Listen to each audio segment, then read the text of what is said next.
Halo, selamat pagi sahabat semuanya. Apa kabar hari ini? Semoga sahabat semua dalam keadaan sehat dan tidak kurang suatu apapun ya. Senantiasa bersemangat untuk menjalankan aktivitas sehari-hari yang merupakan kewajiban bagi kehidupan kita. Jangan lupa tetap jalankan dan patuhi protokol kesehatan agar kita semua terhindar dari pandemi COVID-19 yang oleh banyak ahli belum diketahui entah kapan akan berakhir. Sahabat sekalian, pada kesempatan yang sangat baik ini saya mengunggah video mengenai kegiatan pemeriksaan dan penilaian atas berkas daftar usulan penilaian dan penetapan angka kredit yang disingkat DUPA yang dilakukan oleh tim penilai angka kredit bagi pejabat fungsional penata hubungan masyarakat di lingkungan pemerintah Provinsi Bali. Kegiatan ini sudah berlangsung beberapa hari yang lalu, bertempat di kantor Dinas Komunikasi, Informasi dan Statistik Provinsi Bali di Denpasar. Video ini menunjukkan beberapa anggota tim penilaian angka kredit sedang sibuk melakukan tugasnya. Ada yang sedang mengecek bukti fisik yang disampaikan pengusul, ada yang menulis nilai atas bukti fisik yang diajukan, dan ada yang sedang membaca karya tulis yang merupakan salah satu bagian penting dari berkas usulan penilaian dan penetapan angka kredit dari komponen pengembangan profesi. Oh ya sahabat, dalam pemeriksaan dan penilaian kali ini ada dua usulan yang diproses oleh tim penilai. Kedua usulan itu berasal dari dua pejabat fungsional penata hubungan masyarakat dari dua instansi berbeda, yakni yang satu dari pejabat fungsional jenjang ahli madya dari Badan Pendapatan Daerah Provinsi Bali, dan satunya lagi oleh pejabat fungsional penata humas jenjang ahli muda dari Badan Perencanaan Pembangunan Daerah Provinsi Bali. Berkas DUPA yang diajukan terdiri dari dua komponen besar, yakni komponen keterangan perorangan dan komponen unsur yang dinilai. Nah, ini nih yang wajib diketahui oleh para pejabat penata humas yang mau mengajukan DUPA. Dalam komponen keterangan perorangan, DUPA harus berisi nama pengusul, NIP, nomor seri kartu pegawai, pangkat atau golongan, TMT, tempat dan tanggal lahir, jenis kelamin, pendidikan tertinggi, jenjang fungsionalnya saat ini, TMT kapan, masa golongan kerja dan unit kerja pengusul. Selanjutnya dalam komponen unsur yang dinilai ada dua subkomponen, yakni subkomponen unsur utama dan subkomponen unsur penunjang yang wajib dipenuhi. Pertama, untuk subkomponen unsur utama wajib hukumnya bagi para pejabat fungsional penata hubungan masyarakat untuk memenuhi sesuai ketentuan yang berlaku, karena ini merupakan indikator seberapa profesional seseorang sebagai fungsional penata humas telah melakukan profesi atau tugasnya sebagai humas pemerintah.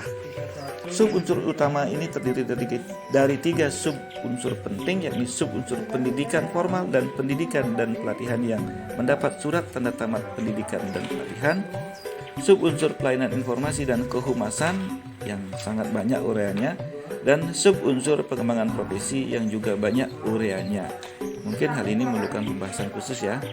Nah, kedua komponen itulah yang harus dilengkapi dengan berkas bukti fisik, dan itu yang diperiksa dan dinilai oleh tim penilai dengan berpedoman pada ketentuan Permen Pan RB nomor 6 tahun 2014 tentang jabatan fungsional penata hubungan masyarakat dan angka kreditnya.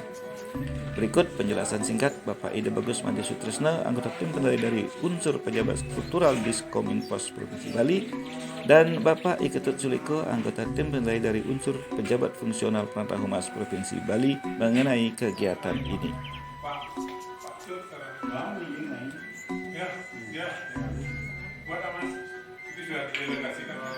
Jadi dalam rangka penilaian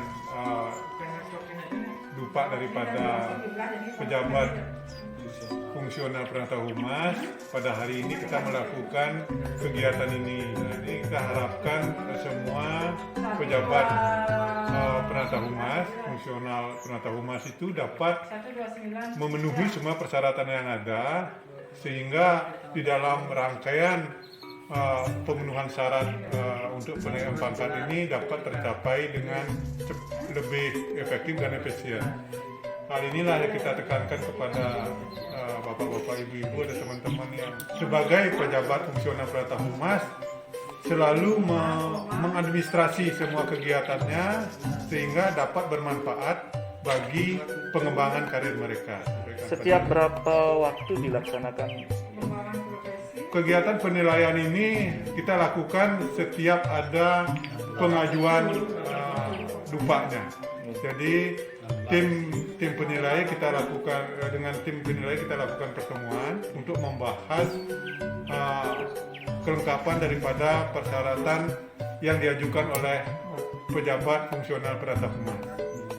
Jadi begini, kalau masalah fungsional akademik yang sudah diinstruksikan sebenarnya dalam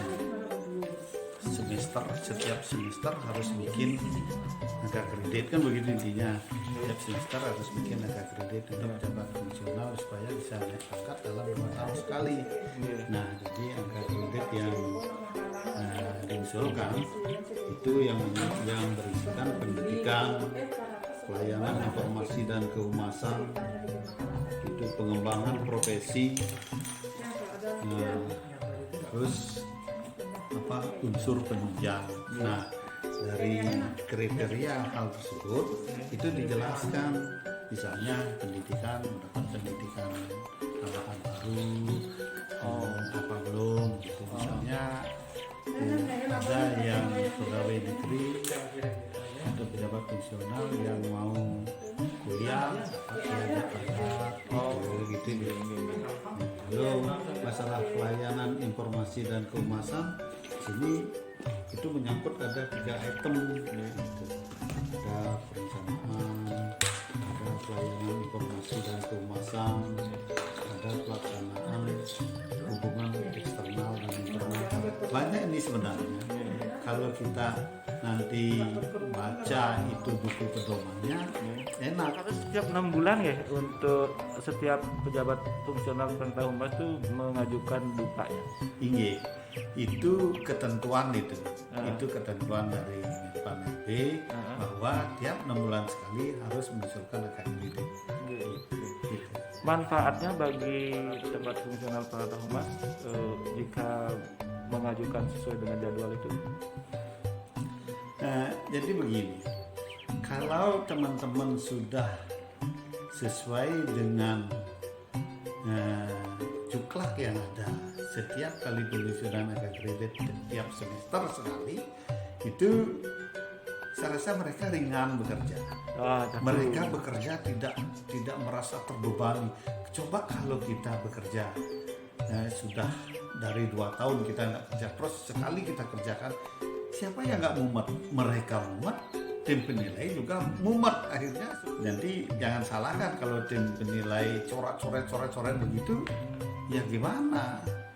Ya karena dia tuh juga kalau hati-hati ya, dia juga tidak bisa karena dikejar waktu, harus selesai tanggal ini gitu. Makanya biasakan diri, disiplin diri, 6 bulan sekali kumpulin angka kredit itu satu. Ada imbauan khusus Pak untuk para pejabat fungsional perantau humas? Nah, jadi begini, kepada seluruh anggota perantau humas dimanapun berada, kami menghimbau untuk pengusulan angka kredit supaya tertib waktu. Itu yang pertama, tertib waktu. Kedua, buatlah angka kredit apa yang Anda bisa, itu dulu. Apa yang Anda bisa, itu dulu bikin. Setelah itu baru kita kerjakan bersama. Oh, ini loh yang harus dipedomani. Oh, inilah yang harus kita kerjakan. Jangan merasa takut, merasa sungkan untuk membuat angka kredit.